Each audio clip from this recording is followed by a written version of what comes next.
সম্প্রতি তারেক রহমান যে জাতীয় সরকারের প্রস্তাবনা তিনি দিয়েছেন এবং তিনি তার দলের ঊর্ধ্বতন ব্যক্তিদেরকে নিয়ে এই বিষয়ে আলোচনাও করেছেন, এই সম্পর্কে কি আমাদের কি ধারণা বা আমরা কি মনে করছি? ধন্যবাদ। এই প্রসঙ্গটা আসলে বাংলাদেশে যে প্রচলিত রাজনৈতিক দলগুলো আছে তাদের কাছ থেকে আমরা খুব একটা প্রত্যাশা করি নাই, যদিও সাধারণ জনগণ কিন্তু এটাই চায়। সাধারণ জনগণ এই সরকারি দল বিরোধী দলের মধ্যে এই যে মারামারি হানাহানি বিগত 53 বছর ধরে চলে আসছে, এখান থেকে আসলে মুক্তি চায় তারা। এবং এই মুক্তির একটা প্রক্রিয়া হচ্ছে জাতীয় সরকারের যে কথা আসছে এখন, এবং তিনি এটাও বলেছেন যে 2 কক্ষ বিশিষ্ট আইনসভা হবে, অর্থাৎ একটা আইনসভা হবে ফেডারেল অ্যাসেম্বলি এবং আরেকটা হবে ন্যাশনাল অ্যাসেম্বলি। অর্থাৎ ন্যাশনাল অ্যাসেম্বলিতে কোনো সিদ্ধান্ত নেওয়া হলে সেটা যেন আবার পর্যালোচনার সুযোগ থাকে।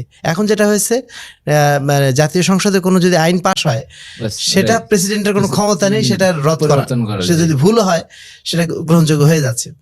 কিন্তু এখানে মানে দুইবার যাচাই বাছাইয়ের সুযোগ থাকছে, যে ন্যাশনাল কাউন্সিল অর্থাৎ জাতীয় সংসদে যদি কোনো আইন পাস হয় তো সেটাকে পরিবর্তন করা বা সেটাকে সংশোধন করার সুযোগ মানে ফেডারেল অ্যাসেম্বলি অর্থাৎ কেন্দ্রীয় সংসদ তাদের অধিকার রয়েছে সেটাকে পরিবর্তন করা অথবা সেটা বাতিল করার। তো এই দুইটা কক্ষ যখন থাকবে তখন পারস্পরিক একটা সমঝোতা থাকবে, একটা ব্যালেন্স থাকবে। এখন যে অবস্থা হয়েছে ইমব্যালেন্স অবস্থা, একটা যে কি বলো স্বৈর শাসন তৈরি হচ্ছে, ফ্যাসিবাদ যেটাকে আমরা বারবার বলছি, ফ্যাসিবাদ স্বৈর শাসন তৈরি হচ্ছে কেন? কারণ আমি যা বলবো সেটাই আইন, সেটা যাচাই বাছাই দ্বিতীয় কোনো সুযোগ আর থাকছে না।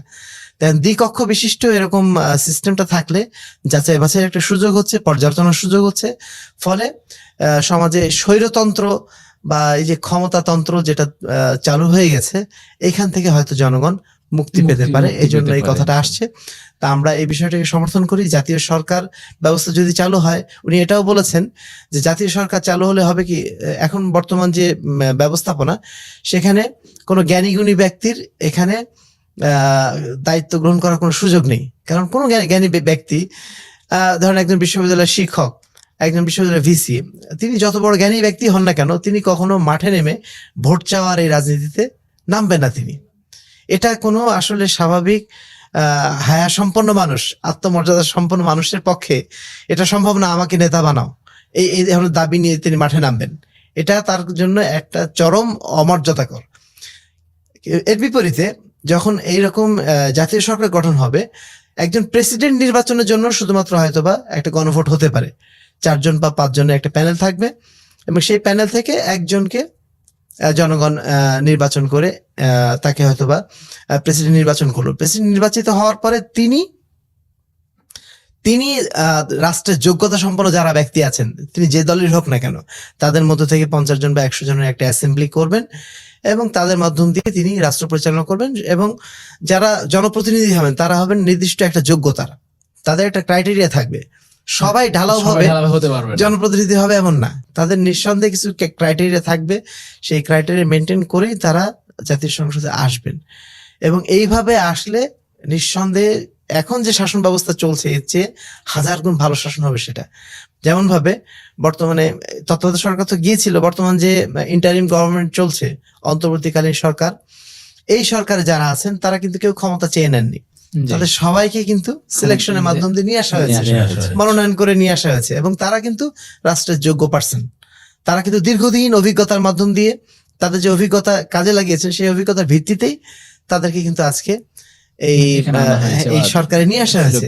এবং কেউ কিন্তু এই ক্ষেত্রে দ্বিমত পোষণ করেন না এবং তারা প্রত্যেকেই কিন্তু একটা শ্রদ্ধা তাদের উপর রাখছেন। তারা কিন্তু কেউ বলছেন না যে এই সরকারকে এখন হটানো দরকার, কেউ বলছেন না। এটা সাধারণ মানুষের মন্তব্য কিন্তু এটা না।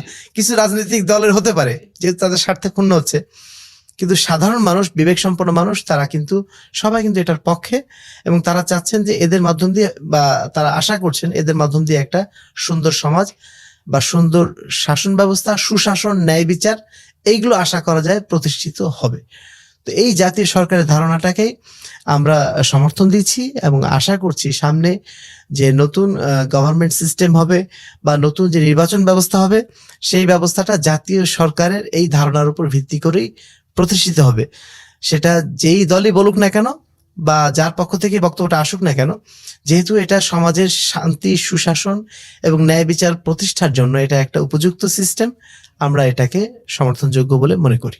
হ্যাঁ, আমরা এই ক্ষেত্রে আমরা বলতে পারি যে যে দেশ তো চলে তিনটা বিভাগ নিয়ে, আইন বিভাগ, বিচার বিভাগ, শাসন বিভাগ।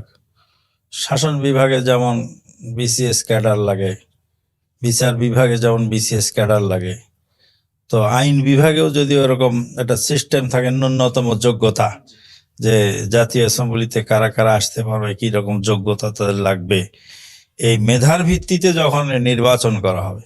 ডিসিএসপি নির্বাচন করার সময় তো মারামারি, কাটাকাটি, হানাহানি হয় না, তারা তো রাস্তায় গিয়ে মানুষের কাছে ভোটও চায় না, তারপরেও তো তারা নির্বাচিত হচ্ছে মেধার ভিত্তিতে, যোগ্যতার ভিত্তিতে। যখন এটাকে ওইভাবে করা হবে তো অবশ্যই যোগ্য লোক সেখানে পার্টিসিপেট করবে ইনশাল্লাহ। আর এই ভোট চাওয়ার যে রাজনীতি সেটাও বন্ধ হবে, মারামারি হানাহানিটাও যথেষ্ট বন্ধ হবে বলে আমরা আশা করি। এবং এটা একটা ভালো ধারণা, সুধারণা। আল্লাহ পাক এইভাবে যদি আমাদেরকে এবং প্রার্থীবিহীন সেখানে প্রয়োজন, নির্বাচন প্রয়োজন হলে হতে পারে, সেই ক্ষেত্রে দেখা যাবে আমরা একটা ভালো সুফল পাবো ইনশাল্লাহ। এবং যারা দায়িত্বশীল আছেন, বর্তমান সরকারে যারা আছেন, তাদের কাছেও আমাদের অনুরোধ যে তারাও যেন এই বিষয়টা একটু বিবেচনায় আনে। আর সবচেয়ে বড় আমরা আনন্দ প্রকাশ করছি এবং জাতিকে এটা জানাচ্ছি যে আমাদের বহুদিনের প্রত্যাশা যে দেশে একজন পুরুষ নেতা আমরা চাই, তো আমরা একজন পুরুষ নেতা পেয়েছি আলহামদুলিল্লাহ।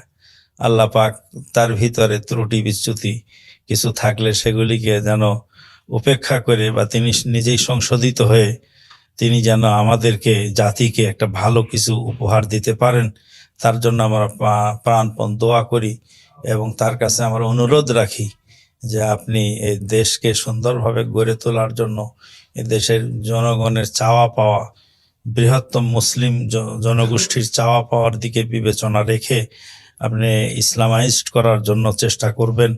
আল্লাহ পাক তাকে তৌফিক দান করুন, আল্লাহুম্মা আমিন।